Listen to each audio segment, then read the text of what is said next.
So an exciting new Wes Anderson film called Asteroid City has been announced and the trailer is out. It's been out for a couple months now. And so today I'm going to go ahead and take a look at a dangerous landscape of analyzing some of Wes Anderson's footage, shots from the trailer that we see for Asteroid City. Now, I will say his director of photography, Bob Yeoman, and him, Wes Anderson, have been working together for years, and Bob has done multiple different projects, not just Wes Anderson stuff, and so he has a bunch of styles. But obviously, when you see Wes Anderson, it's extremely unique. It's how he chooses to start in the center and then build around that. Today, I have Photoshop open because I'm going to be using grids to kind of help see the centering, kind of help see the rule of thirds to see how he frames his shots in such a unique way. This is close to the beginning of the trailer. The family pulls into kind of this gas station truck stop. Obviously, we get the traditional straight on look, and it's interesting. This kind of sets the tone for all of the colors. You know, you have very pastel kind of a look here. So you have, you know, the sky that's very blue and the dirt that's very, you know, red, or kind of like an off red yellowish color, and it kind of sets the tone for what the color palette is going to be throughout the film in the middle of this desert. Even the trucks and the cars reinforce this color palette. You see over here, you have the same kind of teal color that accents the sky really well. The truck has that, as well as the other cars have that sand brown color, and even their car has a little bit of the brown accents in there as well. So let's go ahead and pop on some grids. So the first grid is the dotted line. We have straight center and vertically and horizontally. Bob Yeoman said that whenever he sets up a Wes Anderson shot, he always tells everyone, measure from each wall and start in the center of the room, right? He also puts the grid up for the X, so he knows where true center is, and that's where they always start, and then they start making adjustments from there. But that's how they start their setup. And so it's interesting here, obviously you kind of see the roof here kind of lands right in the center of the vertical axis. There's a lot of things reinforcing the center. You have this gas pump here, and even this sign right up here is kind of almost dead center. That's on the wall here, right here.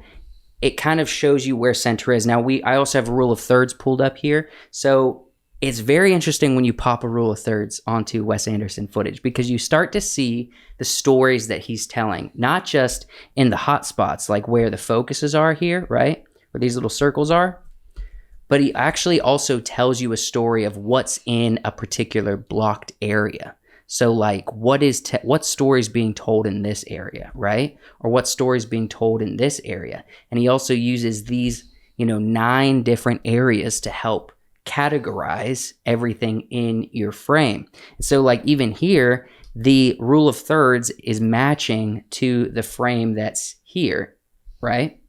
It kind of covers up 2 blocked areas. So the top of the frame here is very close aligned to this rule of thirds. If you pull anything out of Wes Anderson framing, it is going to be kind of the vertical and horizontal. Where's the center, and where does the center run off from each other?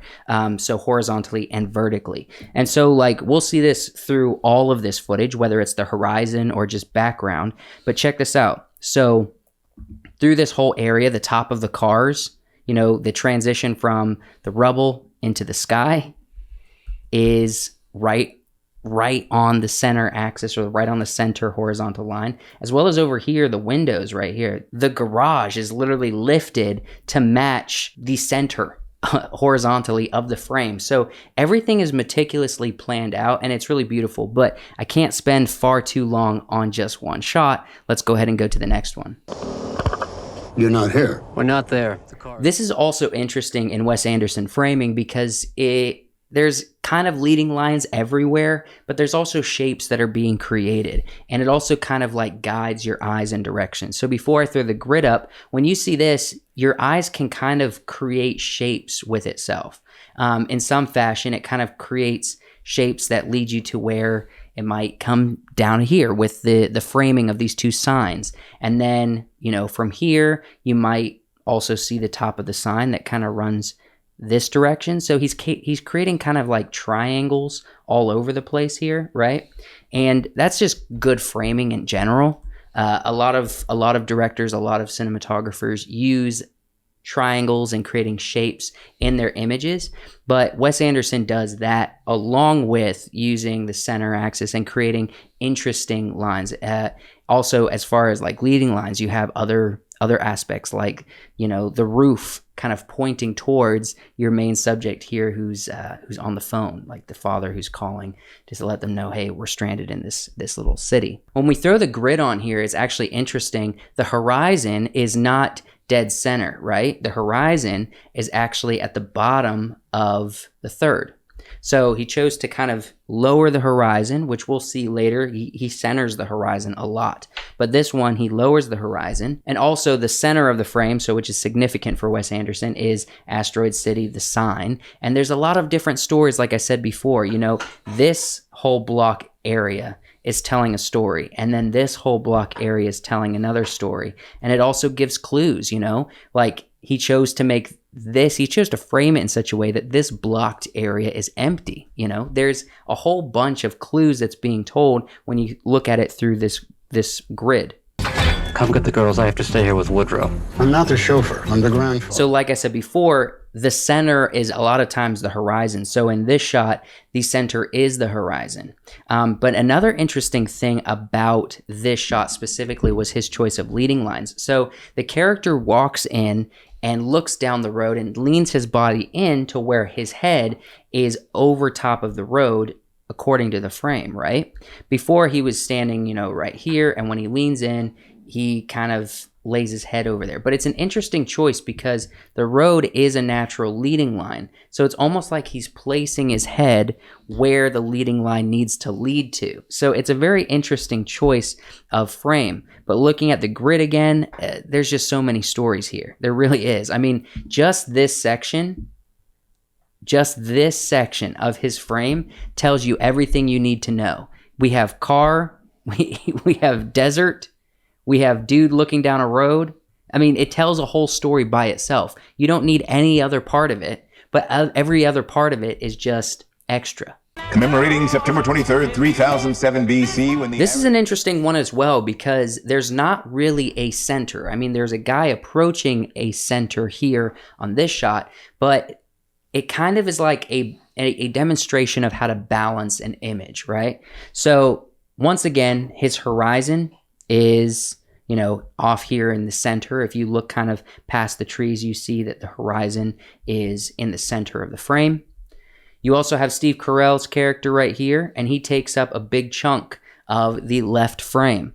And it kind of, in order to have that balance, since he's so close to the camera, you need two characters, right? That's on the right side, and extras. You know, you have these buildings off to the side that kind of, you need that amount of subject area to balance how close Steve Carell is to the frame on the left side.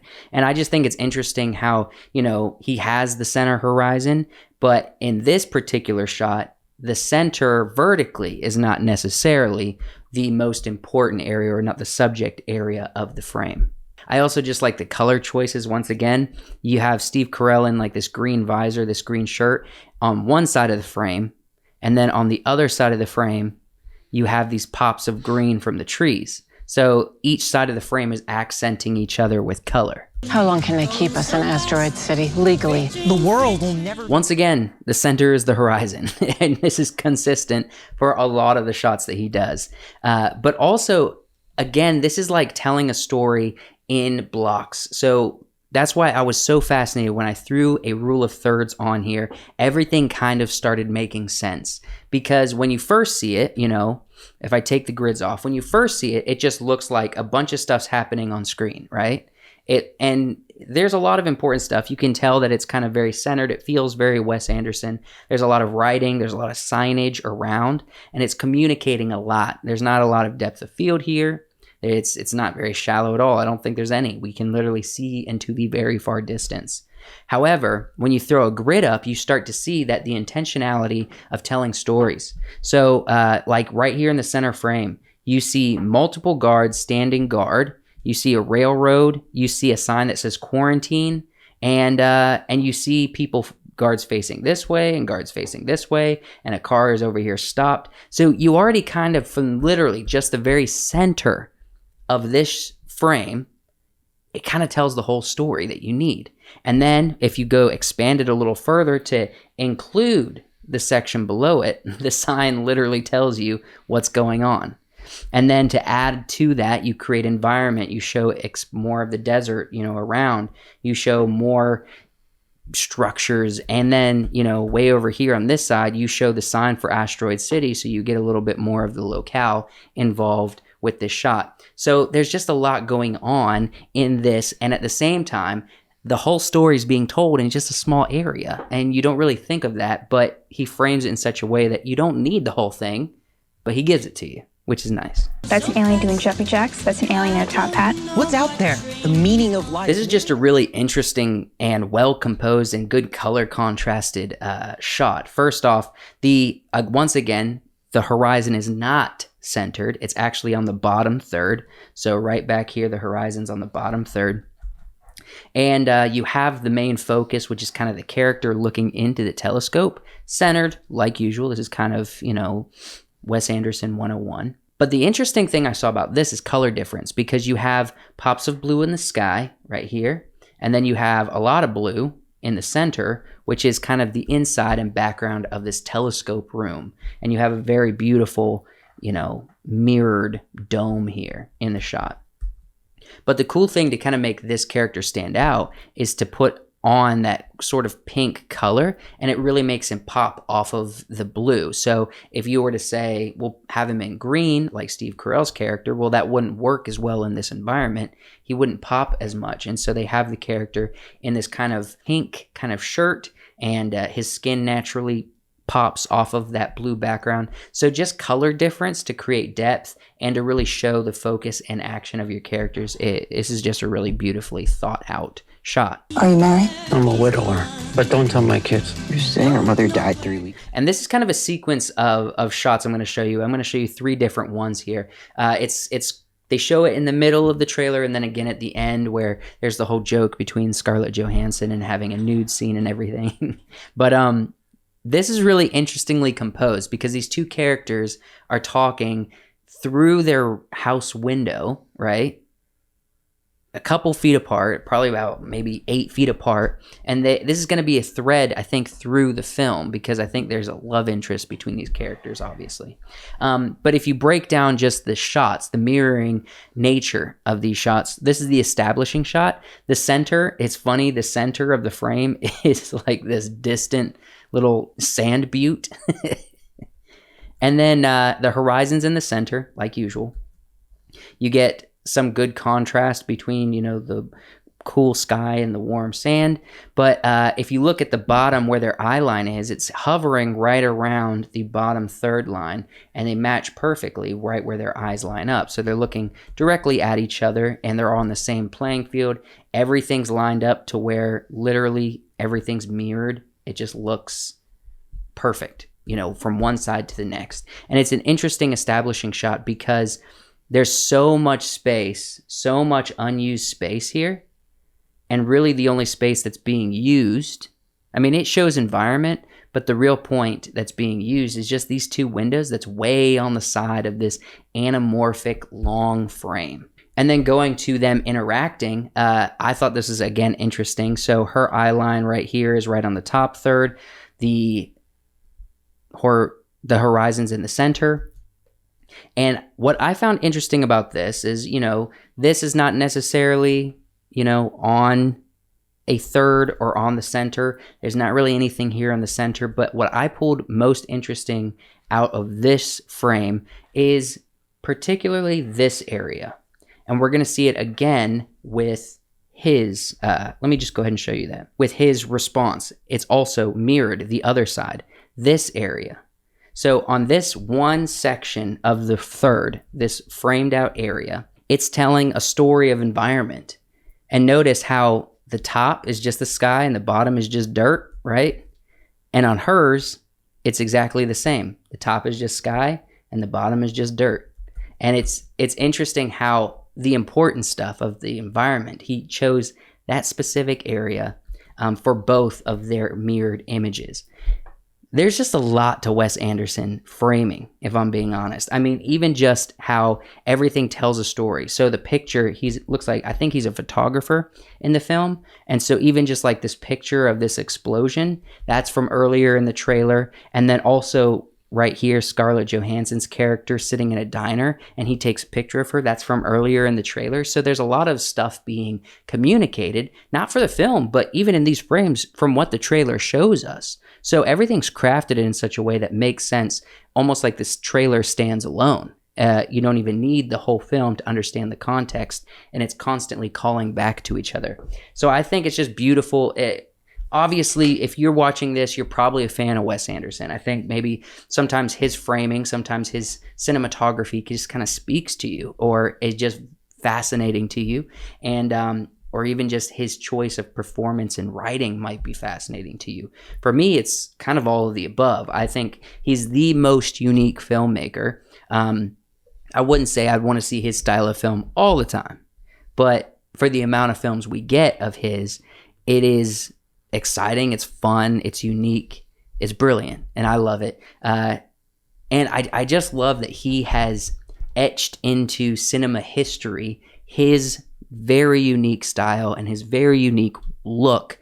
And that's really difficult for filmmakers to do, is to find something new and become known for that, to implement successfully and become known for what you're doing that's new in the craft. And you don't get a chance to see that very often, but Wes Anderson 100% delved deep into cinematography and pulled out something beautiful, and I'm thankful for it. Let me know what you guys think of the trailer for Asteroid City. If anything stuck out to you, if this was interesting, if it's just fun to see grids thrown up on Wes Anderson footage. I think it's just fun to see it, even if I'm not here explaining anything. It's just fun to look at it and see how he frames up and puts everything together. Thank you for sticking around for this video. Please subscribe to the channel if you found this fun, and like the video, and leave me a comment. Let me know what you found interesting about this trailer, or just stuff that I might have not mentioned that you'd want me to talk about, or you just want to let me know about,